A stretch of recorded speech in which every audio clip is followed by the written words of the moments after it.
Voilà, je vais passer le relais de la responsabilité du temps et de l'organisation de la prise de parole à Emmanuel de Rangervais, qui va monter sur scène, qui sera donc le modérateur, comme on dit de plus en plus maintenant, de cette première table ronde, donc, centrée sur réforme fiscale et sociale des auteurs oubliés. Et je demande de le rejoindre à Rémi Gimazane, Pierre Pradier, Thierry Teboul et Olivier Trébosque, qui seront présentés par Emmanuel de Rangervais. Et là aussi, des auteurs interviendront au fur et à mesure de la table. Merci.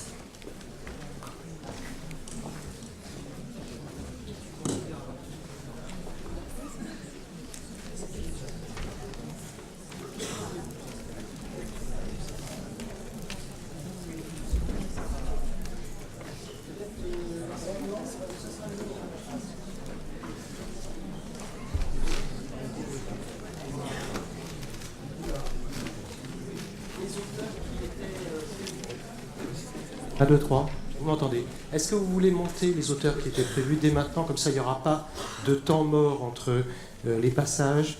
Donc, il y a Samantha Bailly, il y a Guillaume Lano, il y a Angela Morelli. Il n'y a pas assez de chaises. Je laisse la mienne. Ou alors tu prends la chaise du président de la République? Ou tu t'assois sur ses genoux? Si, il y a assez de... Voilà. Donc je voudrais vous présenter ceux qui participent à cette première table ronde qui portera donc sur 3 sujets. La CSG, le prélèvement à la source de l'impôt sur le revenu et la formation professionnelle. Je vous présenterai donc Rémi Gimazane. Bon, ça commence. Donc on recommence, hein, je la refais. Donc Rémi Gimazane, chef du département de l'économie du livre, service du livre et de la lecture à la DGMIC, la Direction Générale des Médias et des Industries Culturelles. Olivier Trébosque, jusque-là j'ai bon pour vous, ça va, j'ai pas fait d'erreur. Bon. Adjoint au chef du bureau de la Direction de la législation fiscale, chargé de la coordination des travaux de développement pour la mise en place du prélèvement à la source. Donc vraiment la personne qu'il faut interroger pour savoir comment ça se passe. Pierre Pradier, qui est avocat fiscaliste, conseiller fiscal pour les adhérents de la SCAM. Et Thierry Teboul, qui est directeur général de l'AFDAS, le fonds de formation, alors pas que des artistes-auteurs, mais aussi des artistes-auteurs.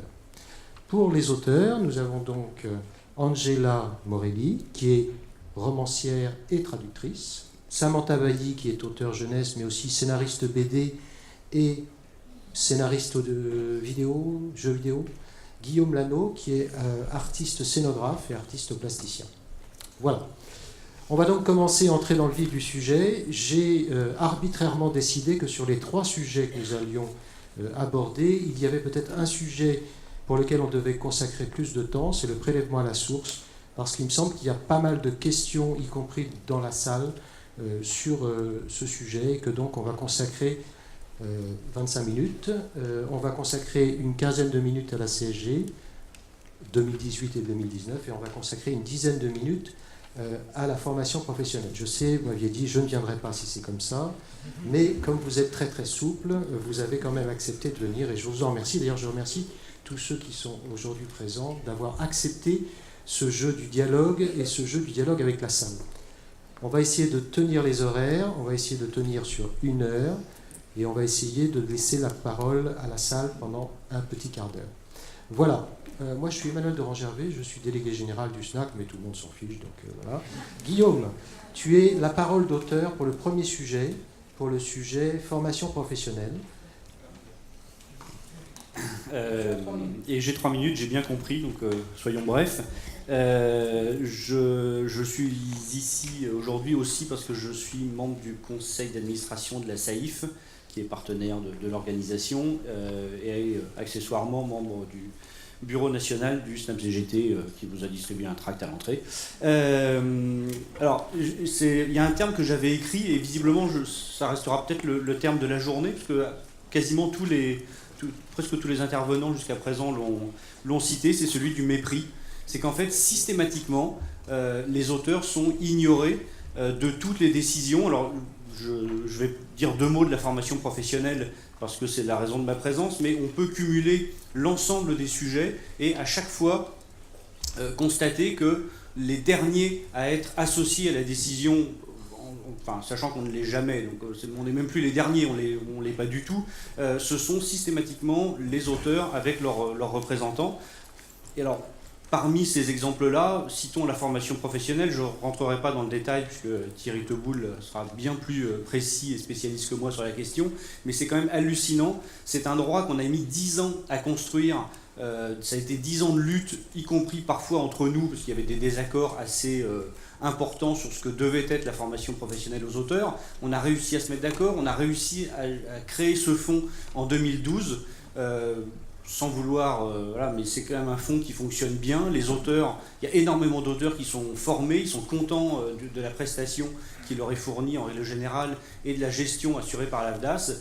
Et on apprend du jour au lendemain qu'un Big Bang explose tout ce qu'on a eu tant de mal à construire. C'est maintenant une application smartphone ou un site internet qui va organiser notre formation professionnelle en partie. Avec quand même des choses surréalistes. Traditionnellement, la formation professionnelle, c'est un droit acquis par le travail, des cotisations, etc. Et que si vous allez sur le site, on vous propose de gagner 20 heures de formation supplémentaire parce que vous faites des heures de bénévolat ailleurs. Enfin, c'est systématique, c'est l'aumône. Si vous êtes gentil avec vos contemporains, on vous filera 20 heures de formation professionnelle en plus. C'est quand même assez affligeant. Et cet exemple-là, on peut le retranscrire sur tout. Il y a des effets d'annonce dont éventuellement on peut faire crédit aux institutions qu'elles partent dans une bonne intention, mais les conséquences sont souvent catastrophiques. J'entendais tout à l'heure le ministère de la Culture se féliciter du système de rachat des cotisations retraite de l'AGSA qui n'avait pas été appelé. Qui a été informé de ce dispositif ? Voilà, jamais le ministère des Affaires sociales n'a communiqué sur le sujet. Enfin, voilà, tout est à l'avenant. Il y avait avant dans les relations sociales un terme qui s'appelait la négociation, où les collectivités, le gouvernement négociaient avec les partenaires sociaux. On est passé ensuite à la concertation. Concertation, c'est cause toujours, tu m'intéresses. Et puis maintenant, dans le meilleur des cas, on a des réunions d'information. C'est le cas pour la réforme du régime auteur qui entre en vigueur au 1er janvier 2019, qui a été votée il y a maintenant plus de 6 mois. Et enfin, nous avons une réunion d'information le 21 juin.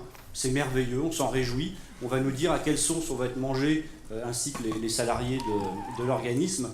Enfin, tout ça est totalement affligeant. Et alors je pense, pour finir, puisque mes 3 minutes touchent non, mais je m'en tiendrai là, je suis un bon élève. Il serait plus que temps, à un moment, de dépasser les corporatismes qui font que les plasticiens œuvrent dans leur coin, les auteurs du livre, les auteurs de l'audiovisuel, etc. Les 300 à 320 000 auteurs que nous représentons quand on cumule AGSA et Maison des artistes, que nous nous fassions entendre collectivement pour qu'enfin on arrête un peu ce mépris systématique de la culture et de ceux qui la font vivre. Merci Guillaume.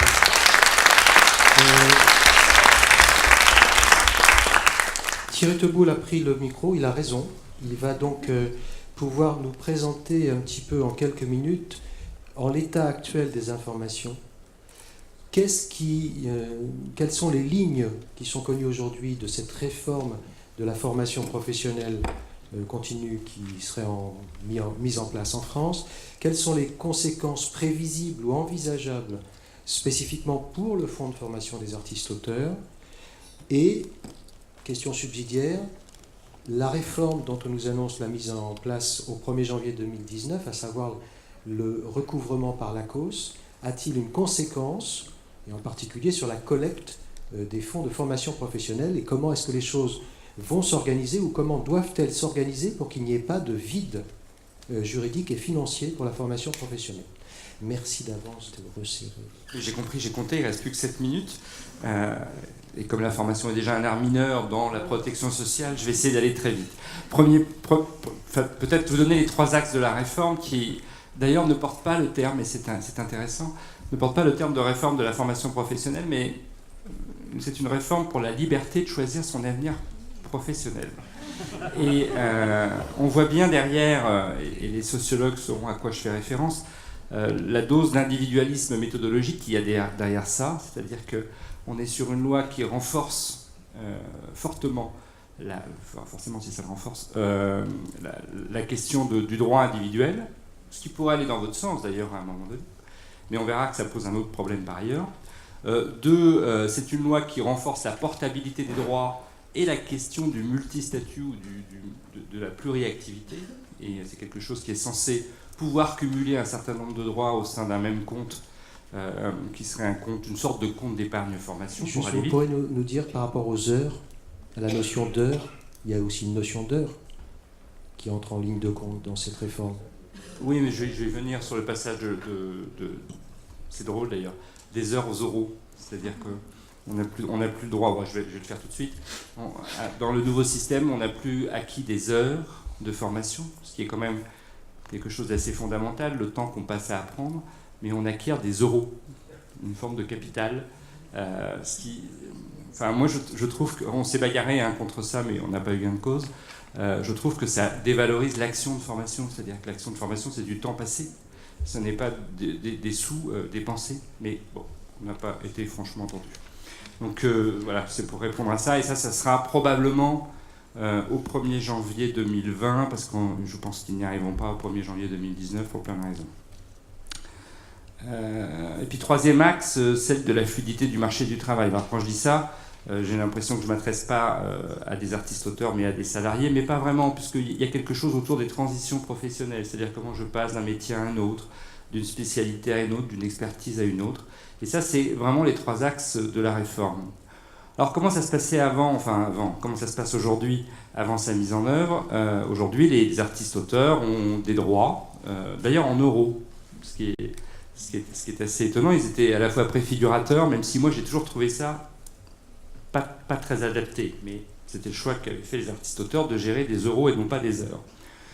Bon, aujourd'hui, un artiste-auteur, il a le droit à peu près à un peu plus de 7 000 euros quand il a travaillé et qu'il est capable de justifier à peu près 9 000 euros de chiffre d'affaires au cours des 3 ou 5 dernières années. Je ne rentre pas dans les détails. Ça, c'était, je dirais, quelque chose qui a quand même bien marché. Guillaume le rappelait, puisque aujourd'hui, on collecte à peu près 8 millions d'euros. Vous allez voir combien on est des bons gestionnaires, et on dépense à peu près 10 millions d'euros. Quand je dis ça, c'est parce qu'il y a un fonds de réserve qui avait été constitué au départ pour des raisons de mise en œuvre du fonds, et qu'on a cette possibilité-là. Ce qui permet de former à peu près 4500 artistes-auteurs par an qui ont accès à ces formations. On va bientôt se retrouver dans une situation très tendue, mais dans le sens où budgétairement on va plus pouvoir dépasser les 8 millions, mais s'en tenir aux 8-9 millions d'euros. Dans tous les cas de figure, c'était un fonds qui marchait bien. Demain, à quoi il va ressembler? Alors d'abord, il y a cette histoire de compte personnel de formation. Et le projet de loi, et je dis bien le projet de loi parce qu'il part à l'Assemblée cette semaine, ensuite il y aura le Sénat, et je sais que de grandes bagarres vont avoir lieu sur le sujet. Normalement, la cotisation formation des artistes-auteurs va se répartir en deux comptes.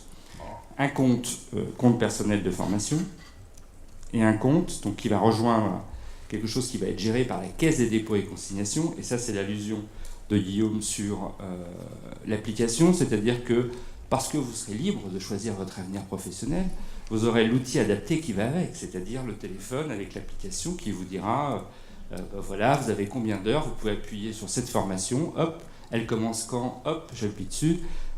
Comment l'ont noté par une forme de TripAdvisoring les autres, pop, ils ont eu 5 étoiles, ah, doit être bien, alors j'y vais, etc., etc. Ça, c'est de façon très caricaturale, mais néanmoins, c'est quand même un vrai souci de se mettre dans une logique de satisfaction client plutôt que dans une logique d'efficacité de la formation.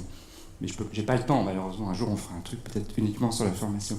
Mais dans tous les cas de figure, ça, c'est une partie de la cotisation formation. Et puis la deuxième partie, normalement, elle sera fléchée vers l'opérateur de compétences. Normalement, nous, l'AFDAS, si nous sommes reconnus comme opérateurs de compétences. Parce qu'il y a un tout petit sujet quand même, c'est qu'il y avait 20 opérateurs de compétences dans l'ancien système. Il est supposé en rester moins. Alors au début, ils avaient dit 10, maintenant ils disent on n'a jamais dit 10, c'est peut-être 10 ou 15.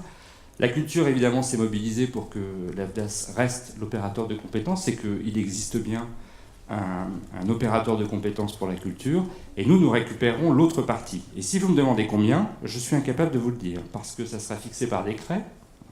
Nous qui attendons un décret depuis 2 ans. Oui, il n'est toujours pas là.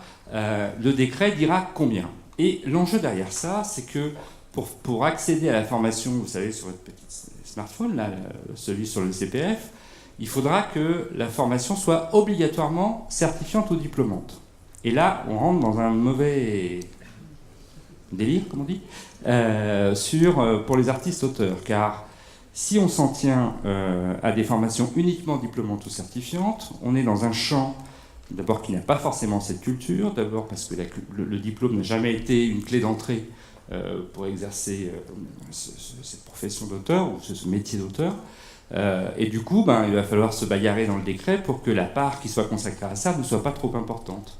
Et que le reste, celui qui serait géré par nous, eh bien, soit assez conséquent pour ne pas avoir à passer par les fourches codines du certifiant ou du diplôme. Sinon, sur une base 100, si vous mettez 60 € sur ce compte-là, il faudra que les 60 € que vous dépensiez soient certifiants. Au départ, je me suis dit, c'est pas mal qu'ils aient beaucoup d'argent sur le CPF, parce que le droit de tirage est illimité. Il est illimité au sens où, tant qu'il y a de l'argent dans la caisse, on peut y aller, au même titre que n'importe quel salarié, au même titre que n'importe quel individu, puisque c'est un droit attaché à la personne et pas attaché au statut. Sauf que si on met la barrière du diplôme ou du titre, ben là, ça coince. Dernier point, et je crois que j'aurais tenu. Dernier point, le transfert de la collecte de l'AFDAS, de la GESA et de la MDA vers la COS nous pose un tout petit problème. C'est qu'aujourd'hui, nous avions une convention avec la GESA et la Maison des Artistes pour que trimestriellement, on nous envoie les fonds et que nous puissions nous les engager en termes de trésorerie. Aujourd'hui, pas de son, pas d'image de la COS, ce qui veut dire que, heureusement qu'ils ont marqué dans le projet de loi de finances de la sécurité sociale au plus tard le 31 décembre 2018, je crois que c'est ça qui est indiqué dans le texte. Ça nous laisse encore quelques mois, mais pas trop, pour trouver un mode opératoire avec la COS qui nous permet de récupérer l'argent. Parce que sinon, moi je crains que mon conseil d'administration me dise vous n'engagez pas 1 € en formation professionnelle en 2019 tant qu'on n'a pas cette convention avec la COS sur le versement des fonds.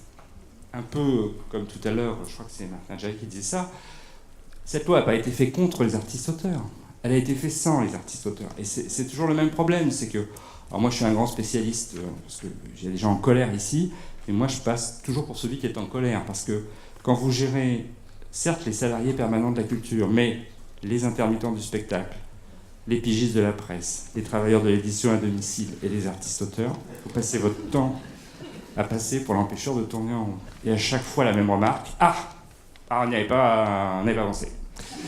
Alors faites-nous une note. Alors c'est là où commence l'exercice compliqué de la note. Et au départ dans un langage impossible à comprendre par les uns et par les autres, donc on refait une note de la note. Et voilà, je suis devenu à mon tour artiste-auteur, spécialiste de la note.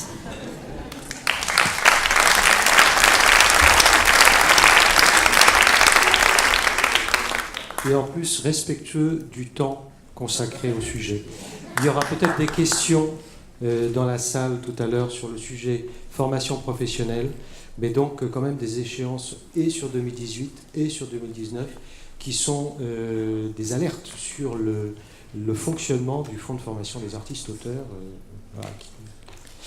Donc à suivre avec plus que de la vigilance. Pardon, du coup je profite d'avoir été à l'heure pour ne plus l'être. Tout ça dans un cadre hyper flottant, puisque nous avions un décret et un arrêté qui expliquaient comment devait fonctionner le fonds des artistes-auteurs, qui a été cassé par le Conseil d'État il y a bien 2 ans et demi, j'arrive même plus à compter. J'arrive même plus à compter le nombre de notes que j'ai faites sur le sujet. Et en fait, pour l'instant, il n'y a même pas de fondement juridique au fonds des artistes-auteurs. Le fonds est sous la tutelle de l'AFDAS. Tout le monde pourrait croire que c'est un avantage pour moi parce que je suis obligé de piloter cette chose-là un peu en autonomie. Mais en fait, c'est pas du tout un avantage. On a plein de décisions à prendre, particulièrement dans ce monde changeant.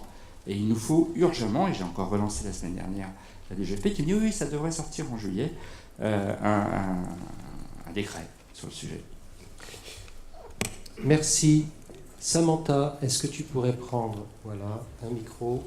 On aborde maintenant le sujet de la CSG et j'aurais bien aimé que tu nous dises un petit peu ta parole d'auteur sur ce sujet, même s'il a fait l'objet de développement récent, donc peut-être que ta parole a un peu évolué, mais vas-y. Tu as 3 minutes pour nous expliquer un petit peu stop chrono. comment une autrice appréhende ce sujet de la CSG et de la non-compensation ou de la compensation de la CSG.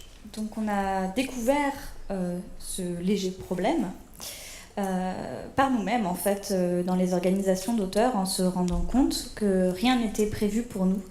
Puisque vous le savez, les artistes-auteurs ne cotisent pas pour le chômage et n'ont pas le droit au chômage. Donc on se demandait comment nous, ce sera compensé. Cette perte, elle équivaut à 138 € pour un auteur au SMIC, un artiste-auteur au SMIC dans l'année. Donc c'est les cadeaux de Noël, quoi. Donc c'est vraiment conséquent. Quand on s'en est rendu compte, c'était à peu près au moment du salon de Montreuil, on est monté au créneau. Donc nous avons manifesté à renfort de plumes, certains s'en souviennent, et nous avons eu une rencontre avec la ministre de la Culture, Françoise Nyssen, qui nous a assuré qu'une solution pérenne avait été trouvée et que ce problème serait réglé. Le décret, donc, comme cela a été expliqué, est sorti récemment. Nous, nos plus grandes inquiétudes, et en tant qu'auteur, c'est de se dire est-ce que ça va concerner aussi les assujettis? C'est ce qui nous a été affirmé. Maintenant, nos inquiétudes, elles sont vraiment techniques, c'est-à-dire par qui ça va être mis en place, comment. C'est vraiment des questions, du coup, je m'adresse. Comment et même si c'est une bonne nouvelle qu'une solution soit trouvée, nous, à l'heure actuelle, on la vit déjà en fait, la perte nette, on le voit. Vous faites votre note de droit d'auteur pour aller faire une intervention scolaire, etc. Bon, une lecture en compte, vous le voyez. Vous voyez sur votre avaloir, ça apparaît, c'est vraiment conséquent. Et on sait qu'énormément d'auteurs sont sur la brèche. Quand on sait que 40% des auteurs professionnels vivent avec moins que le SMIC, quand on voit aussi ce que les États généraux ont mis en avant, quand on sait que les auteurs illustrateurs jeunesse sont beaucoup moins bien rémunérés que les autres en termes de pourcentage, on est vraiment fragile. Et là, j'ai jamais senti en 10 ans de carrière un climat aussi morose, aussi inquiétant. Moi, je suis en salon tous les week-ends, je discute, et on sent vraiment là comme un point de rupture, moi je le décrirais comme ça, et que toutes ces petites accumulations, même si c'est à chaque fois c'est un petit quelque chose, ça donne vraiment le sentiment, en tout cas qui est partagé, d'abandon ou de non prise en compte ou de non anticipation. Et ce qu'on voudrait aujourd'hui, ce qu'on attend, c'est que ce soit vraiment un sujet qui soit pris en main et pas que ce soit de la réparation en fait d'une erreur, que ce soit anticipé. Et je pense que là, il en va de la survie complète de nos métiers et aussi de la vitalité de la création française tout simplement. Et les auteurs, les artistes-auteurs, on se connaît bien, on travaille ensemble, même si on est solitaire, on passe quand même beaucoup de temps ensemble. Croyez-moi, ce qui se passe est vraiment très très grave. Et quand on voit quelqu'un comme Eric Lhomme, je veux dire qui est un auteur de best-seller qui n'est pas là aujourd'hui mais qui aurait bien aimé être là, qui a vendu 1,5 million d'exemplaires et qui aujourd'hui ne sait plus comment il vivra, je pense que la France a de sérieuses questions à se poser sur la façon dont sont protégés les artistes-auteurs. Bravo.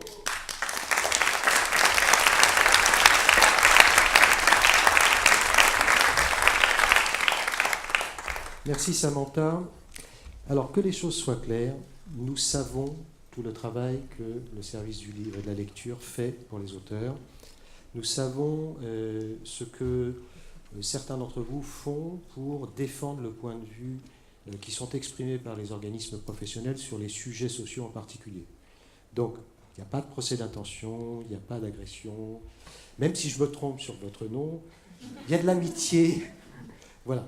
Mais il y a des vraies questions. Alors, vous allez avoir un exercice un peu difficile, c'est que vous allez devoir, en une dizaine de minutes, vraiment grand maximum, nous expliquer ce qui est prévu pour 2018 depuis que ce décret a été publié, le décret du 15 mai 2018 qui prévoit le système d'aide qui va permettre de compenser le 0,95% non compensé jusqu'à maintenant pour 2018, et la lettre de mission qui a été signée mi-mai aussi, et qui va permettre d'enclencher une réflexion sur le système qui devra être trouvé pour permettre d'avoir une solution pérenne sur la compensation du 0,95%.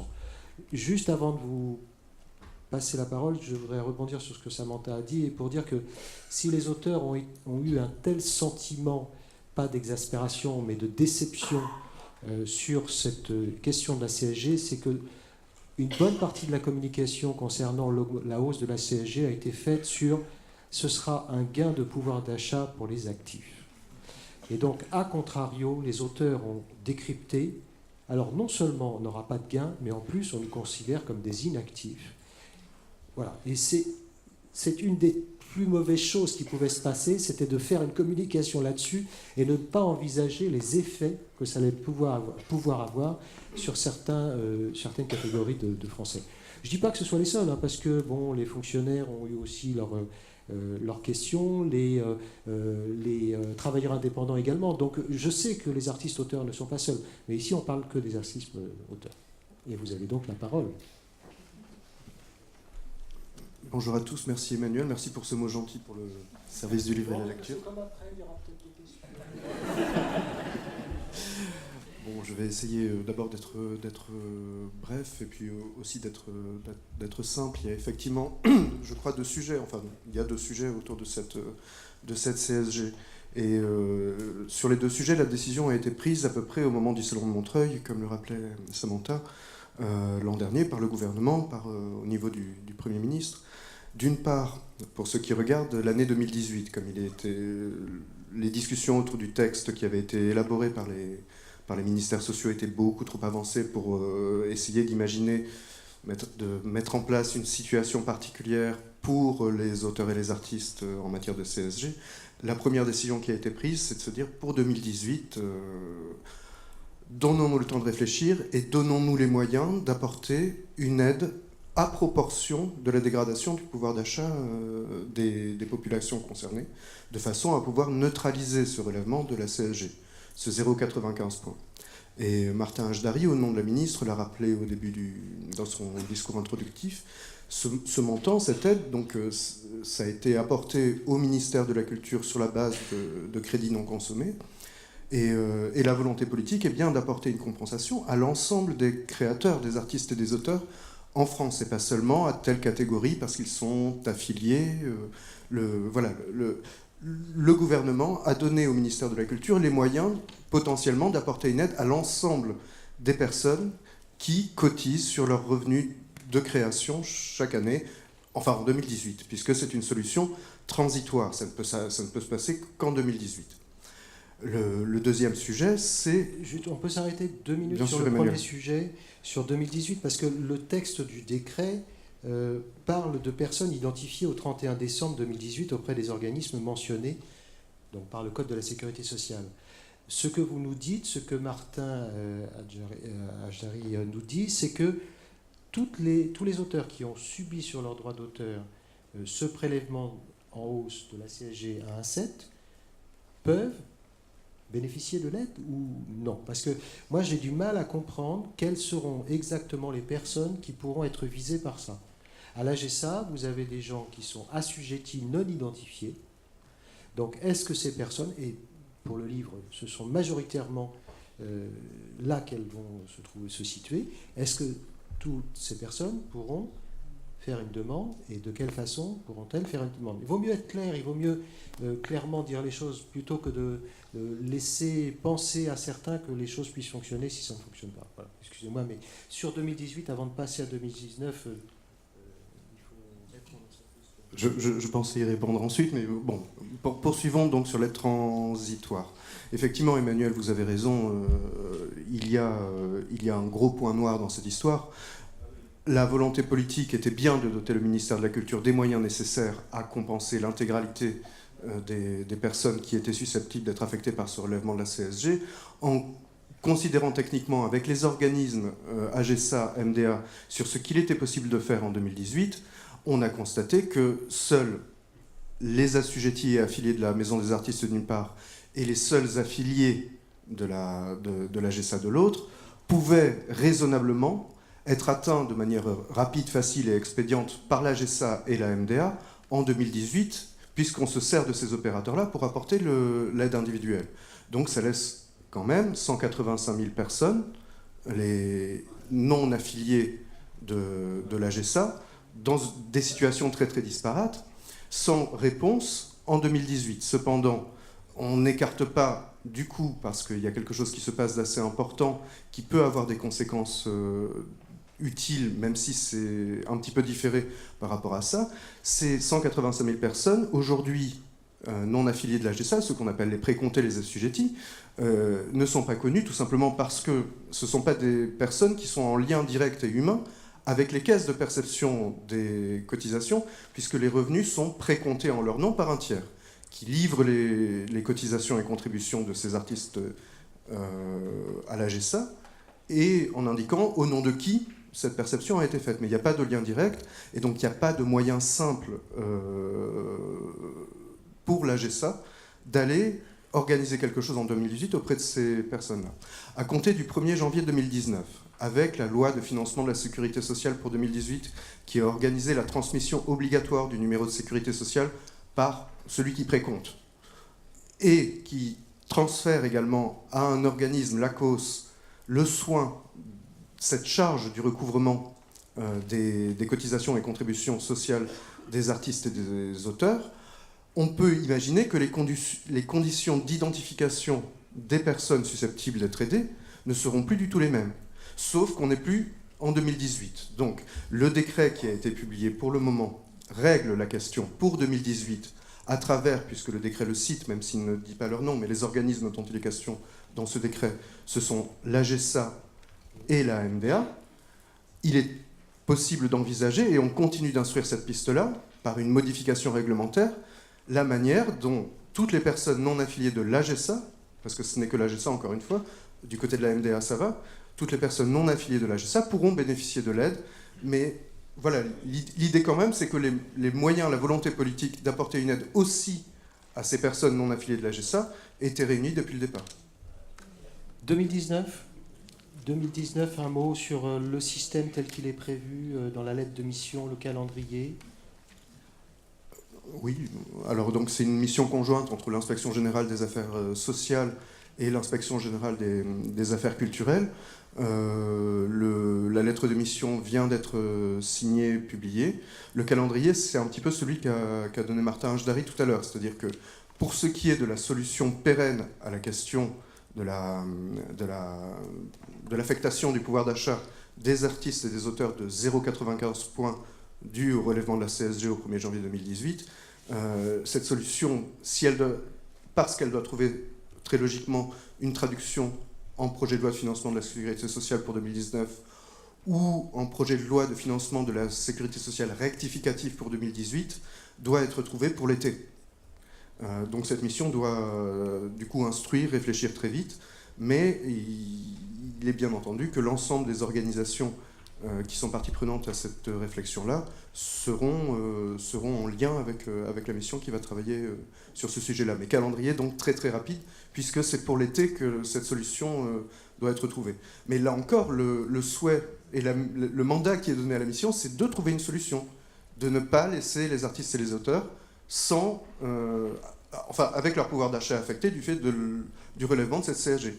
Une solution doit être trouvée. Merci. Je sais que sur la deuxième partie de la lettre de mission ou sur l'une des parties ultérieures de la lettre de mission, à savoir les revenus accessoires, on en parlera dans la prochaine table ronde, donc peut-être qu'on va réserver ce sujet-là pour la table ronde d'après. Si je reviens juste sur une question ponctuelle sur 2018, le calendrier, c'est quoi?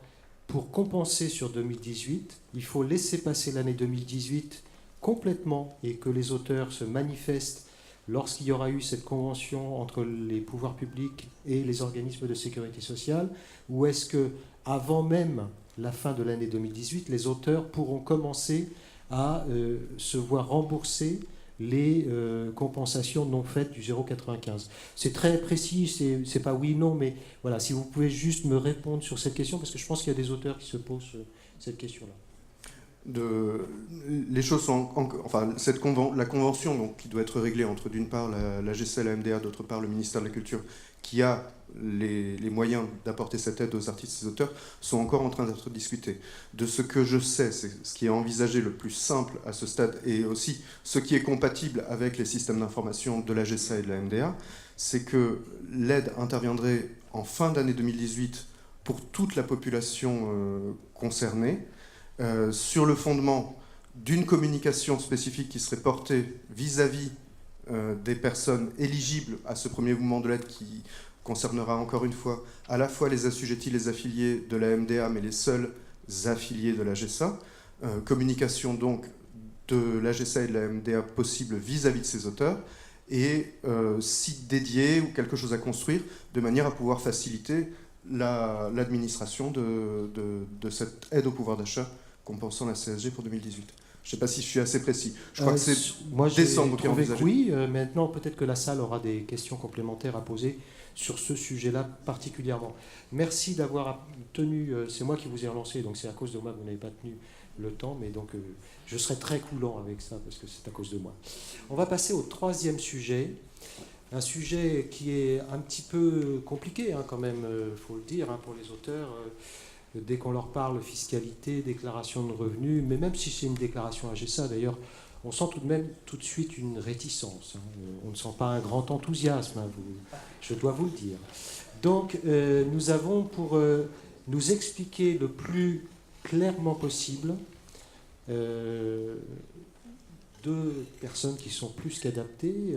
Donc Olivier Trébosque qui va nous expliquer le régime général, enfin le système général, et puis Pierre Pradier qui peut-être relancera par des questions ou par des sujets qu'il a déjà identifiés. Mais avant même d'aborder ça, j'aurais voulu que le point de vue de l'auteur, la parole de l'auteur puisse s'exprimer sur un sujet aussi ardu.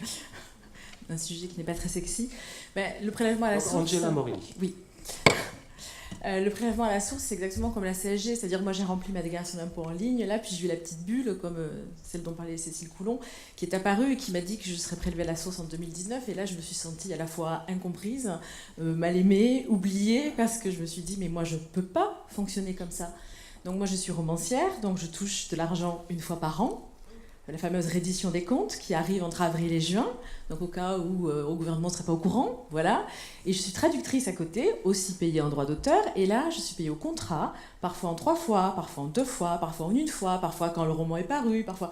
Donc en gros, il y a des mois entiers où je touche rien, et puis après, un autre mois, je vais toucher beaucoup, ou un peu moins, ou bref. Et donc là, je me suis dit, mais comment je vais faire, moi ? Et alors la deuxième chose aussi, c'est que le prélèvement à la source, pour nous, en fait, la source, c'est nous-mêmes.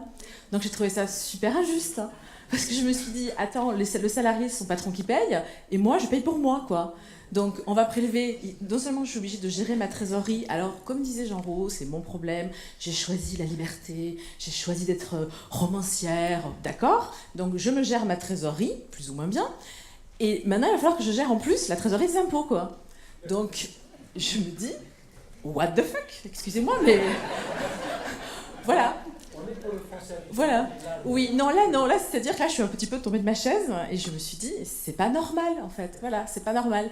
Et je pense que je suis vraiment pas la seule, romancière, traductrice, dessinatrice, tout ça, à penser ça. Voilà, donc j'aimerais bien avoir des réponses et surtout, j'aimerais bien qu'on me rassure, en fait.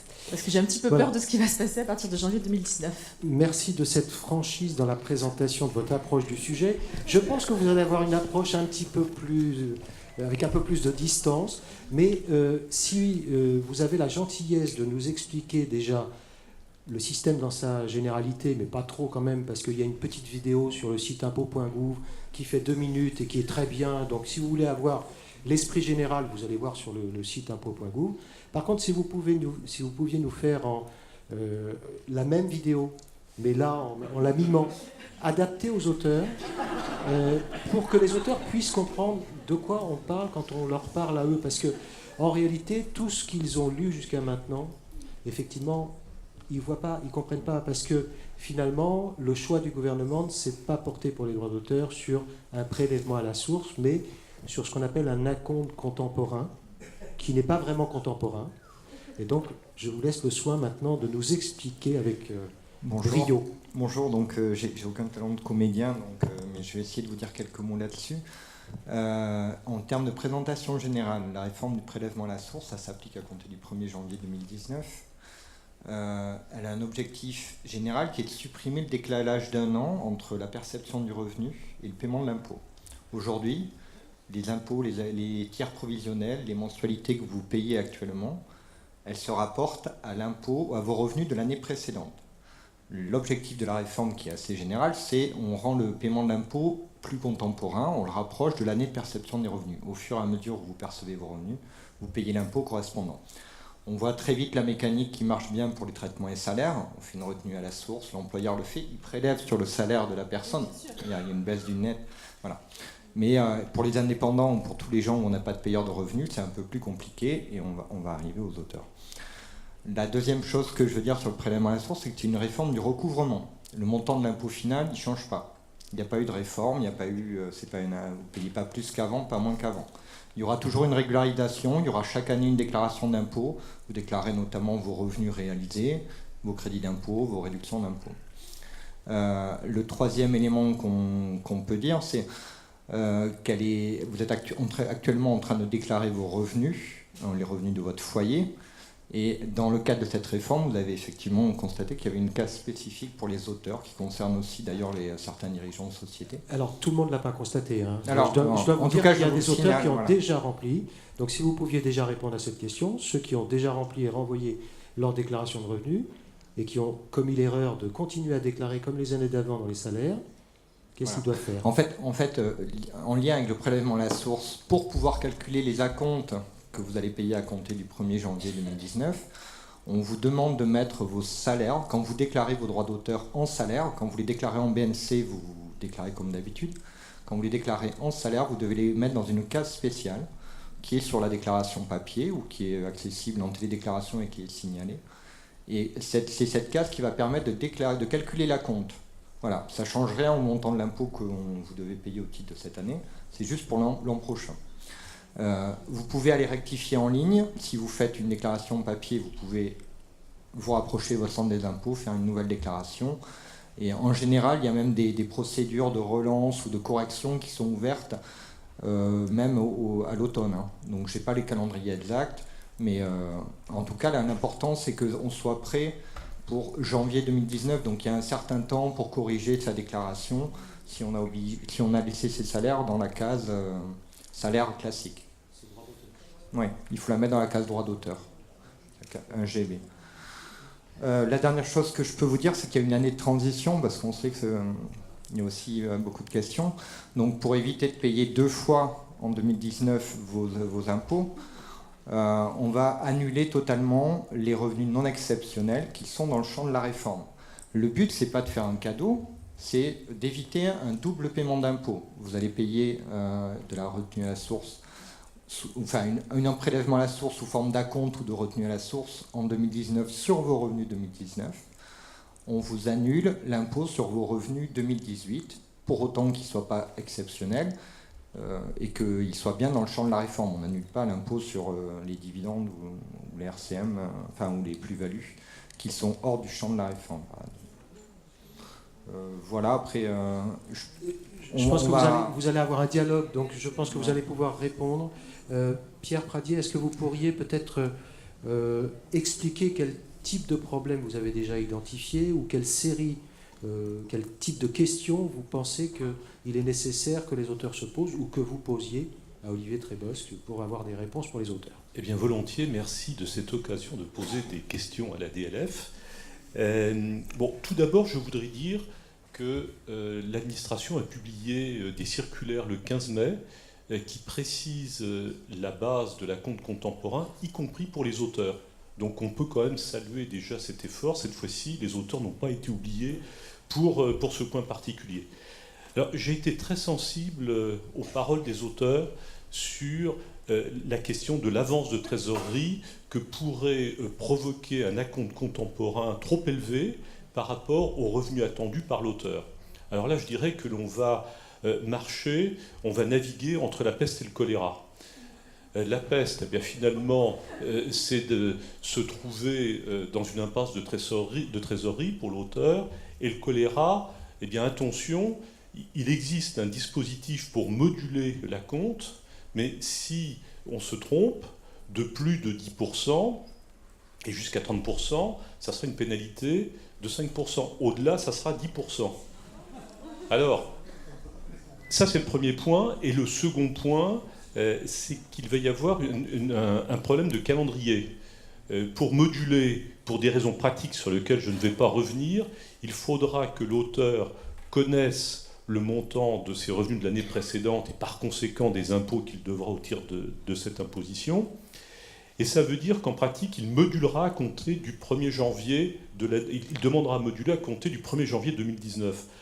Alors, moi j'ai deux questions. C'est, est-ce qu'il est bien clair que les demandes de modulation de l'acompte et pas de la retenue à la source pourront être opérées très rapidement dès lors que l'auteur demandera la modulation sur son site impôt.gouv. Et la deuxième question, mais ça, elle est beaucoup plus délicate, c'est que, est-ce que la pénalité de 10%, est-ce que ça va être une pénalité automatique ou pas? C'est-à-dire, est-ce que le législateur, ce n'est pas le cas actuellement, mais ne pourrait pas envisager, quand même, compte tenu de l'acclimatation et de toute la bonne foi qui entoure la mise en œuvre de la retenue à la source, est-ce qu'on ne pourrait pas envisager que cette pénalité soit modulable, c'est-à-dire qu'elle ne soit pas automatique?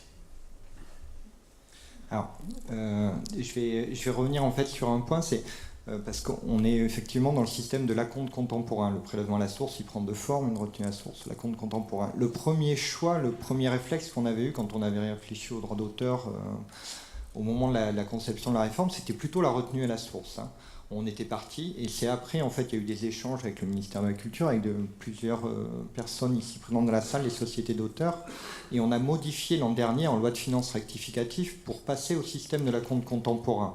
Donc je voudrais, tout ça pour vous montrer qu'on a réfléchi. Hein.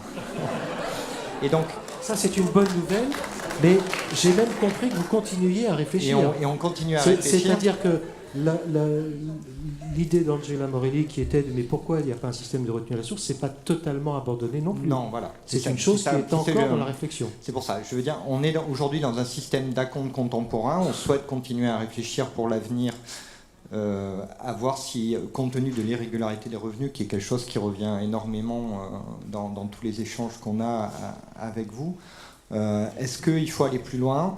Alors là, on est rentré sur une autre problématique qui était faire une retenue à la source par les sociétés d'édition, par les éditeurs. C'était assez compliqué. Il y avait des réformes sociales en cours. Il y avait des problèmes d'identifiants. Il n'y avait pas de numéro INSEE, etc. Donc il y a des choses qui évoluent. Voilà. Donc on est en entrée de réforme. On rentre avec un système d'acompte contemporain qui est le système de tous les travailleurs indépendants. Ce n'est pas un système qui a été construit que pour les auteurs. Alors ce système d'acompte, il est calculé sur la dernière déclaration de revenus qu'on connaît, effectivement. Donc de janvier à août 2019, ça va être calculé sur vos revenus 2017, comme tous les indépendants. Et à compter de septembre 2018, ça va être calculé sur vos revenus à compter de septembre 2019, ça va être calculé sur vos revenus de 2018. Donc dès qu'on a une déclaration de revenus, on rafraîchit, on actualise. La difficulté, effectivement, c'est que en janvier 2019, par rapport à 2017, on peut se demander, on peut se douter que 2017 a été une année exceptionnelle ou pas. Alors il y a d'abord, c'est un prélèvement qui est mensuel, ou alors sur option trimestrielle. Bien voir, aujourd'hui vous payez des tiers, 15 février, 15 mai, le solde en septembre. Là vous paierez votre impôt sous forme d'acompte. Il y aura une régularisation l'année suivante, mais l'acompte, ça sera les 15 février, 15 avril, en fait au milieu de chaque trimestre, en 4 fois. Donc il y a déjà une possibilité c'est une option que vous prenez sur la télédéclaration, vous pouvez opter. Oui, donc ça veut dire que si les auteurs optent pour le trimestriel, ils auront un premier trimestre à payer le 15 janvier 2019. 15 février. Le 15 février. Au milieu du trimestre. 15 janvier en acompte mensuel et 15 février en trimestriel. D'accord. Ce qui veut dire que les demandes de modulation, il va falloir les adapter à ce calendrier. Non, mais ça veut dire que par rapport à la situation d'aujourd'hui, pour les auteurs, l'auteur paye un tiers dans le système actuel, au 15 février. Dans la réforme de 2019, il paiera, s'il opte pour le trimestriel, il paiera un quart au 15 février. Oui. On est d'accord? Oui, alors il y a des effets de trésorerie. Il y a un autre effet dont on peut parler, c'est les réductions et crédits d'impôt, qui aujourd'hui sont pris en compte dans les tiers et les mensualités, qui seront demain pas pris en compte. En clair, donc ça on veut peut dire qu'il avoir un faudra que effet de l'auteur hausse. fasse l'avance en trésorerie des réductions d'impôts et des déductions d'impôts. S'il a Mais en eu des revanche, réductions d'impôts. Les frais réels, parce que ça intéresse les auteurs. Alors, Ceux qui sont aux frais réels, est-ce que les frais sont comptés dans le calcul de la Oui. compte, qu'ils soient mensuels ou qu'ils soient trimestriels? Oui, les frais réels sont bien pris en compte dans le calcul de la compte. Non, alors en fait, il y a eu une ambiguïté sur cette question-là. Dans un système de retenue à la source sur les salaires, les frais réels ne sont pas pris en compte, mais en matière de revenus des indépendants, c'est-à-dire en matière d'acompte contemporain, eh bien, l'acompte est calculé sur le bénéfice professionnel. Donc si l'auteur déclare en micro-BNC, il aura droit à son abattement de 34% pour que soit calculé l'acompte. S'il est en déclaration contrôlée, on tiendra compte de ses frais. Et s'il est en traitement des salaires, on abattra de 10% pour calculer l'acompte ou on tiendra compte des frais réels. Alors, moi j'avais une autre question à poser. C'était sur la question, j'employais un terme qui était galvaudé, c'est l'année blanche. Alors on ne parle pas d'année blanche dans la loi, mais parlons quand même d'année blanche, parce qu'elle frappe les esprits. Comment va-t-on effacer finalement l'impôt qui va être dû théoriquement en 2019 sur les revenus de 2018 ? Bon, eh bien, on va par la technique du crédit d'impôt modernisation du recouvrement, alors qui est assez subtil s'agissant des droits d'auteur. J'ai compris qu'en fait, tout allait dépendre de la façon dont les auteurs allaient déclarer les droits qu'ils ont perçus. Soit ils ont déclaré leurs droits selon les modalités dites des traitements des salaires, c'est-à-dire qu'ils ont bien décomposé leurs droits entre les salaires et la ligne 1GB du même bloc des traitements des salaires, et à ce moment-là, eh bien, le crédit d'impôt modernisation sera calculé sur ce revenu déclaré, à condition qu'il n'y en ait pas une partie qui soit exceptionnelle. Bon, alors, c'est assez facile à déterminer pour des droits d'auteur, parce que ça, c'est une notion qu'on connaît très bien. Un revenu exceptionnel, c'est par exemple un auteur qui a reçu un prix, par exemple le prix Renaudot, eh bien, on a un arrêt du Conseil d'État qui nous dit que les droits d'auteur perçus en conséquence de ce prix sont des revenus exceptionnels. Bon. Autre cas de figure assez fréquent, beaucoup plus fréquent, si un auteur a reçu une année des revenus qui concernent de précédentes années, c'est ce qu'on appelle des revenus différés. Eh bien, là aussi, on a oublié l'auteur dans un organisme de gestion collective, on lui fait un rappel, eh bien, ça sont des revenus différés. Mais on va dire que tout le reste, même si c'est en dents de scie, en principe, ce ne sont pas des revenus exceptionnels. Voilà. Donc ça, c'est le premier point. Mais le second point, c'est que si l'auteur déclare ses droits selon les modalités des bénéfices non commerciaux, eh bien, à ce moment-là, la notion de revenu exceptionnel devient complètement différente. Et c'est là où il ne faut pas se tromper. C'est là où il ne faut pas se tromper parce que pour les indépendants, eh bien, on va regarder, pour déterminer ce qui est exceptionnel de ce qui ne l'est pas, les revenus des 3 années précédentes. Donc là, en l'espèce, on va regarder 15, 16 et 17. On prendra la meilleure des années. Et puis on va la comparer à ce qui était perçu en 2018. Donc 2 cas de figure. Si en 2018, vous avez touché moins de droits d'auteur imposés en BNC qu'au cours des 3 précédentes années, eh bien, tout le monde comprend qu'il y aura des revenus exceptionnels et qui ne bénéficieront pas du crédit d'impôt modernisation. Alors ça c'est vraiment quelque chose à piloter. Il faut bien se mettre dans la tête qu'en fait, il faudra identifier les revenus qui seront exceptionnels et ne pas imaginer un instant que tous les revenus de l'année 2018 seront finalement exonérés par le biais de ce crédit d'impôt. Donc l'auteur risque de se trouver avec une imposition résiduelle au titre de ces revenus de l'année 2018, qui sera appelée en 2019, Et en 2019, commencera à se voir appeler ces acomptes contemporains.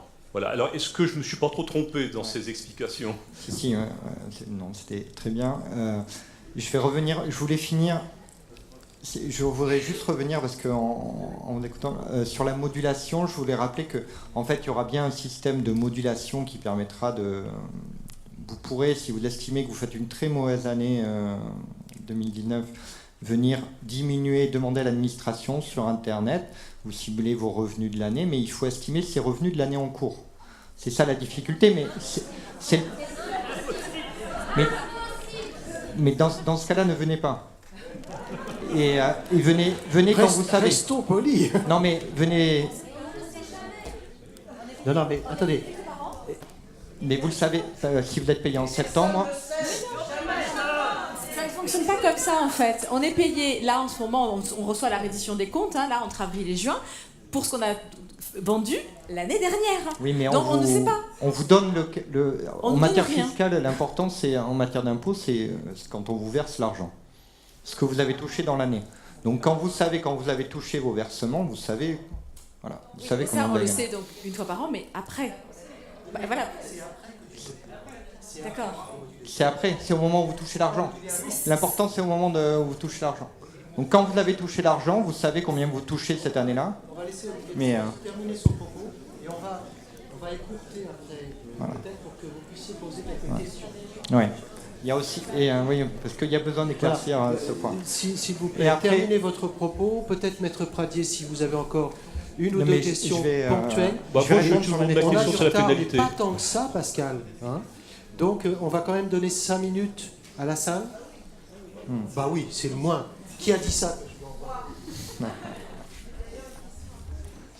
La dernière chose que je voulais dire, c'est qu'il y a possibilité de reporter une échéance d'un trimestre sur l'autre pour les gens qui ont des difficultés. Mais ça, voilà, l'échéance de février, vous pouvez demander à ne la payer qu'en avril. Et après, sur l'année de transition, effectivement, sur l'année de transition, on a 2 traitements différents. Les salariés, avec une définition des revenus exceptionnels par nature, quand vous déclarez vos revenus en salaire.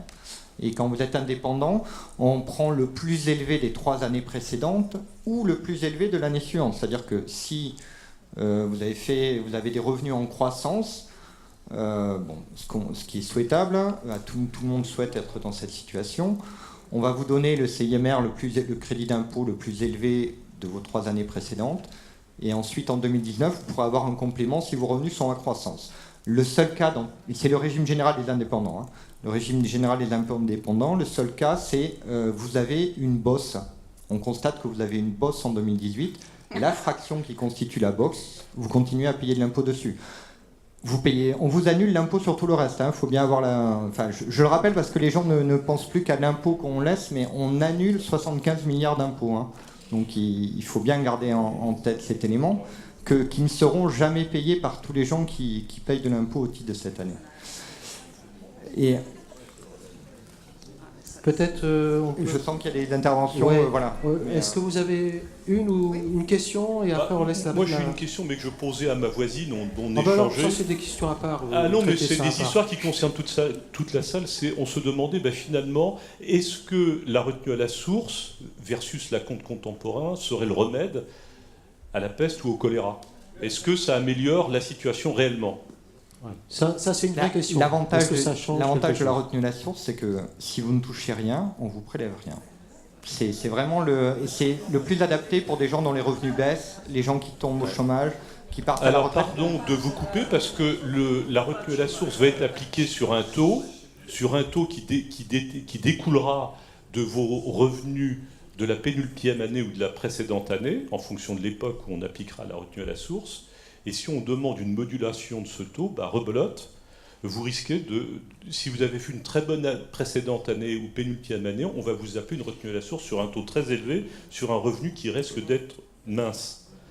Alors, ça c'est donc un problème. Après, il y a un second problème, qui est que les auteurs n'auront peut-être pas forcément envie que leur éditeur, que leurs producteurs connaissent le taux d'imposition du foyer fiscal. Mais il y a plein de questions, effectivement, sur le sujet. Je voudrais quand même, excusez-moi, mais qu'on laisse la parole un petit peu à la salle. Il est -10.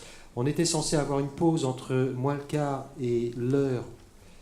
Qu'est-ce qu'on fait, Pascal? On garde la pause, mais 5 minutes seulement. On garde la pause, mais 5 minutes.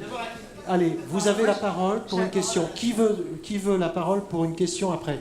Il y a une personne au fond, là, à gauche. Est-ce qu'il y a un autre micro? Allez-y.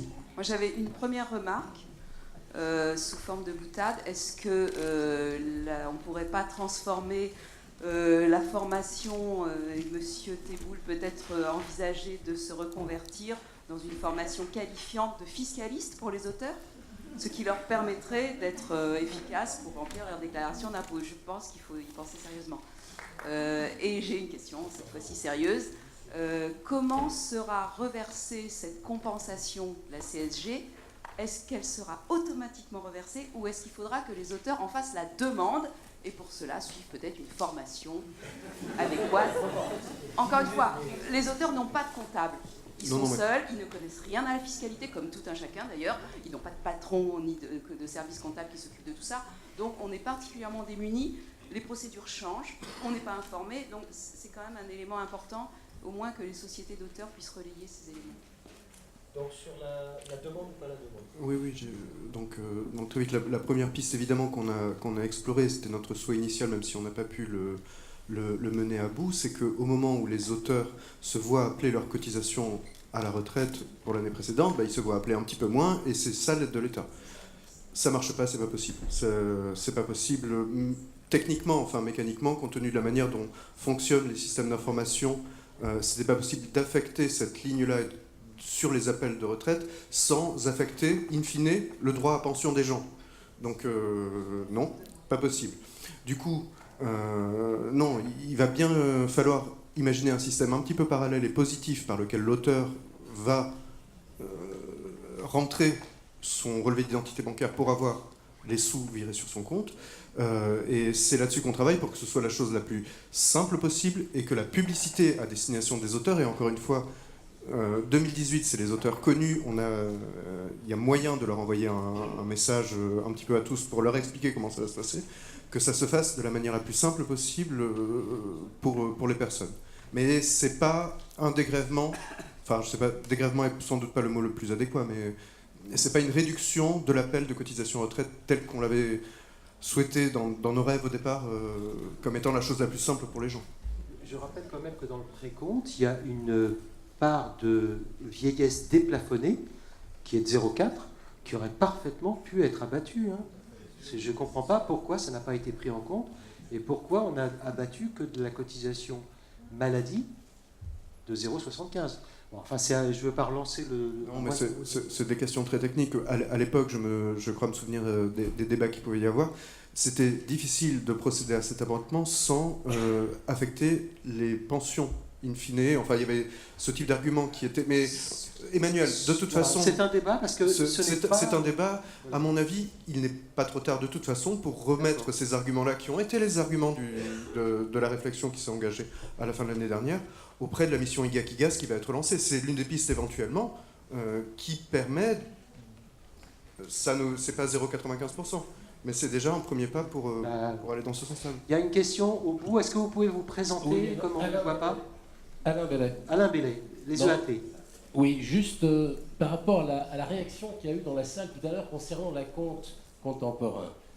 Lorsqu'on parle de précarité pour les auteurs que nous sommes, ça veut dire qu'au 1er janvier 2019, eh bien, nous ne saurons pas les uns et les autres quel type d'intervention, quel type de travail, quel type de commande nous pourrons avoir dans les mois qui viennent.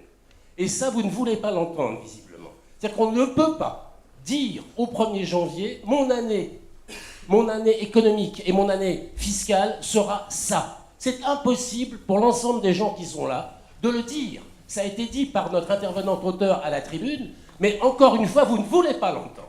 Alors, moi je crois, merci mes amis, moi je crois effectivement que aujourd'hui on essaye de nous ficeler, vous le faites monsieur fort bien peut-être, de nous ficeler avec les indépendants. Nous ne sommes pas des indépendants, je n'ai pas de produit à vous vendre.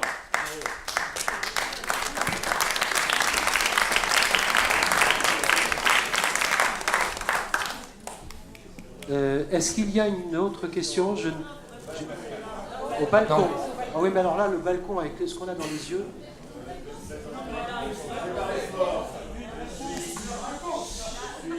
Sylvestre Blancier, président honoraire du Fan Club de France et président de l'Académie Mallarmé. Je reviens sur la question qui a été abordée du prélèvement de la CSG, 0,95%. Il n'y aura aucune compensation donc en 2018, on a bien compris, pour tous les assujettis. Plus fort pour tous les assujettis, mais le micro n'est pas. On passe un micro qui n'est pas. Vas-y, sans micro. Voilà, sans micro, d'accord. Donc, il serait très simple de prévoir à minima, au 1er janvier 2019, il faudrait dire à Madame la Ministre, dans le précompte, pour tous les assujettis à Guessa, par exemple, il n'y ait plus cette augmentation de la CSG, tout simplement, que le précompte donc, soit diminué, tout simplement, c'est pas compliqué. Et sinon, on n'a aucune garantie. Le décret qui vient de paraître ne concerne donc que les affiliés, mais nous sommes très nombreux dans nos organismes à représenter de très très nombreux assujettis à Guessa qui n'en peuvent plus. Voilà, merci. Oui, non, je réponds. Mais cette piste que vous évoquez au cours de 2019, ça rejoint un petit peu la suggestion que faisait Emmanuel, c'est la solution pérenne. Parce que le 2018, c'est une solution transitoire et budgétaire. On s'est juste doté des moyens d'aller apporter en 2018 quelque chose qui compensait que pour cette année-là les gens. Mais pour 2019, en effet, ce sont peut-être les taux du précompte sur lesquels il faut travailler, mais c'est de niveau législatif. C'est l'objet de cette mission d'inspection qui vient d'être lancée. Passez bien le message aux différents ministres, y compris à Bercy et à l'Élysée. Merci. Merci. Pas le mot de la fin peut-être, mais Guillaume, tu avais une question ? Alors, vas-y, pose ta question et pendant que vous avez le micro. Ça sera la dernière question. Je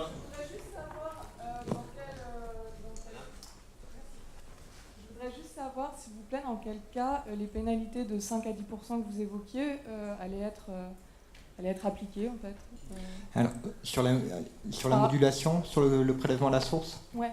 Donc je rappelle que vous pourrez aller faire une demande de modulation si vous estimez que votre prélèvement que vous allez payer au cours de l'année est supérieur de plus de 10% à celui que vous devriez payer. Donc il y a une possibilité, ça sera très simple, vous direz, enfin très simple, c'est les impôts. Mais vous irez sur le site impôts.gouv.fr dans votre espace personnel, là où vous pourrez gérer toutes vos options. Il y a des options sur le taux non personnalisé. Donc vous pourrez simuler votre situation à partir d'une estimation de vos revenus de l'année en cours. Mais ça sera quand ? Ça sera de manière trimestrielle ? Ça sera de façon trimestrielle, cette modulation, mais cette demande dans de modulation ? Dans ce cas-là, il faut attendre un peu et dès que vous avez un peu de visibilité, vous y allez et vous avez des marges d'erreur. Mais c'est quand alors qu'on peut faire cette demande de modulation, monsieur ? Mais dans ce cas-là, c'est automatique. Enfin, il y a deux catégories en fait. Soit aujourd'hui, il y a des gens qui, par exemple, est-ce que tout le monde utilise la mensualisation, la possibilité de modifier ? Non. Et est-ce qu'aujourd'hui, vous modulez à chaque fois vos tiers provisionnels ? Ou est-ce que vous payez la facture que vous envoie l'administration ? Parce que la plupart du temps, en fait, vous pourriez déjà moduler. Et en fait, il y a beaucoup de gens qui ne le font pas. Donc il y a des gens qui ne vont pas s'embêter. L'administration continue à calculer des acomptes. Elle va continuer à le faire, vous les payez et il y aura la régularisation. Et éventuellement, au milieu de l'année, vous pouvez commencer à regarder et vous dire là, ça ne va pas du tout, je vais faire une estimation et je demande qu'on modifie mes acomptes. Donc c'est la première possibilité, vous le faites en contemporain. Il faut avoir un peu faut commencer à avoir un peu de visibilité, mais ça se fait. Enfin, il y a un moment. À quel moment, s'il vous plaît ? Je suis désolé, mais j'ai une intervention de 10 secondes et il faut qu'on clôt. Et sinon, il y a la régularisation l'année suivante. Enfin, mais est-ce que vous pouvez nous dire si tous les textes. Pardon ? On voudrait des réponses. La réponse sur la pénalisation. Alors. Ensuite, admettons, vous venez de moduler, mettons, en 2019. Vous demandez à ne pas payer la compte. Les 10%, on va les prendre dans la gueule. Donc, la régularisation de 5%, on nous propose. La question a été posée ici à ma gauche, en face de vous. Est-ce que c'est une régularisation automatique avec des pénalités automatiques ou est-ce que c'est quelque chose qui sera visé par quelqu'un qui peut éventuellement dire « Ah ouais, mais ok les gars, on a bien vu que vous pouvez percevoir... » Il y a la loi, le législateur. Mais là, Le législateur a prévu expressément dans la loi, et les services l'appliqueront, que si la demande de modulation a été faite sur la base d'éléments qui étaient imprévisibles, c'est-à-dire vous avez eu un événement exceptionnel en fin d'année, C'est notre vie, donc c'est ça qui est Alors, Monsieur, à quel moment est-ce qu'on peut faire une demande de modulation? Moi, c'est ça que j'arrive pas à comprendre. Est-ce que c'est en janvier, on se dit, tiens, peut-être qu'en 2019, je vais pas trop gagner d'argent? quand est-ce que vous avez de la visibilité sur... Quand est-ce... Non, mais je vous assure que c'est pas... Ils y mettent pas de la mauvaise volonté, c'est la réalité des auteurs. Cela étant, pour être objectif quand même, moi, la question que j'ai posée tout à l'heure, et c'est la seule question, me semble-t-il, que les auteurs devraient se poser, qui sont tous en train de parler entre eux en disant « mais qu'est-ce que tu fais, toi, et comment dans la salle ?» c'est qu'est-ce que ça change par rapport à la situation précédente. Donc voilà, parce que là, on s'inquiète, les auteurs s'inquiètent de cette situation, et c'est vrai que dans la situation des tiers provisionnels, s'ils n'avaient pas eu la précaution de provisionner les sommes nécessaires pour les tiers provisionnels, ils avaient aussi cette difficulté-là. Les auteurs, de toutes les façons, ils sont toujours à la course après les contrats, toujours à la course après... Une précision très importante, c'est que le droit d'auteur est construit autour des ventes en fait, des livres que l'on touche. Et nous n'avons pas accès à nos chiffres de vente. Nous recevons une seule fois par an cette réédition de compte. Donc on ne peut même pas avoir le petit bout de visibilité. Bon. Je pense que Samantha, tu as eu un mot conclusif. Tu as 10 secondes. Hop là. Pascal Horry qui va nous virer de la table. Et donc, 10 secondes pour dire que ce débat me paraît tout à fait symptomatique de la période. Vous nous avez expliqué que l'État allait ne pas percevoir 75 milliards d'euros sur les revenus 2018, alors qu'on nous explique tout le temps qu'il n'y a pas d'argent pour la culture, pour l'éducation, pour les EHPAD, pour la SNCF. C'est révélateur. Voilà, une usine à gaz à la place de quelque chose qui marchait et qui va continuer à plomber les services publics.